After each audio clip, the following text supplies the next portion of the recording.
Friends, India முழுவதும் இப்பொழுது எரிவாயு சிலிண்டர் தட்டுப்பாடு பெரிய அளவில் கிளம்பியிருக்கு. அது ஏன்னா ஈரான், இஸ்ரேல், அமெரிக்கா இந்த போர்னால தான் இப்பொழுது அந்த எரிவாயு தட்டுப்பாடு இந்தியா முழுவதும் பெரிய பிரச்சனையாக உருவெடுத்திருக்கு. இதன் காரணமாக உணவகங்கள்லாம் படிப்படியாக மூடிக்கொண்டிருக்காங்க. ஏன்னா கண்டிப்பாக எரிவாயு இல்லாமல் சமையல் போன்ற காரியங்கள் செய்வது எளிதான காரியம் கிடையாது. இது அதோடு மட்டும் இல்லாமல் வீடுகளுக்கும் இந்த பாதிப்பு வர தொடங்கி இருக்கிறது. வீட்டுக்கு உண்டான அந்த எரிவாயு சிலிண்டர்கள் தட்டுப்பாடும் ஆரம்பித்திருக்கிறது. இது எந்த அளவுக்கு இது போகும் என்பது தெரியவில்லை. இதை பற்றி கொஞ்சம் கூட திரு மோடி அவர்களின் அமைச்சரவைக்கு அக்கறை இல்லை.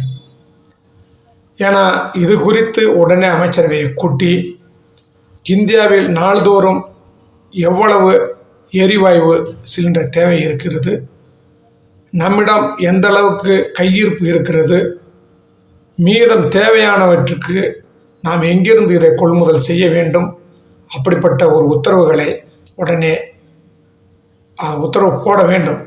அப்படிப்பட்ட செயல் திட்டங்களை செய்யாமல் திரு மோடி அவர்கள் இன்று திருச்சியில் தேர்தல் பிரச்சாரத்தில் ஈடுபட்டு கொண்டிருக்கிறார்.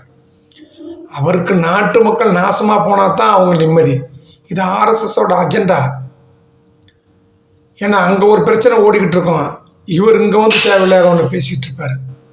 இது பாஜகவுடைய புத்தி. அது அப்படியே திசை திருப்புறாங்க.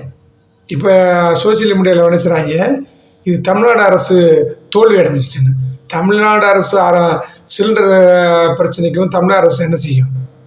தமிழ்நாடு அரசுக்கும் கேஸ் சிலிண்டர் பிரச்சனைக்கு என்ன சம்மந்தம் சொல்லுங்க பாப்பா. இதில் என்னமோ இன்னொரு விஷயம்னா, திரு விஜய் அவர்கள் மகளிர் விழாவில் கொண்டாடும் போது சொன்னார், வீட்டுக்கு 6 சிலிண்டர் வருஷத்துக்கு நான் இலவசமாக கொடுப்பேன்னு சொன்னார். அவர் சொன்ன உடனே இங்கே தட்டுப்பாடு வந்துருச்சு. அப்போ எந்தளவுக்கு அவர் ராசிக்காராக இருக்கார் பாருங்க. ஆனால் தமிழ்நாட்டுக்கு சம்மந்தப்பட்ட அந்த பிரச்சனைனா எதுக்கு நயனா நாகேந்திரன் ப்ரெஸ் மீட்டை சந்தித்து இதுக்கு கருத்து சொல்ல போகிறாரு, எதுக்கு அண்ணாமலை ப்ரெஸ் மீட்டை சந்தித்து கருத்து சொல்கிறாரு.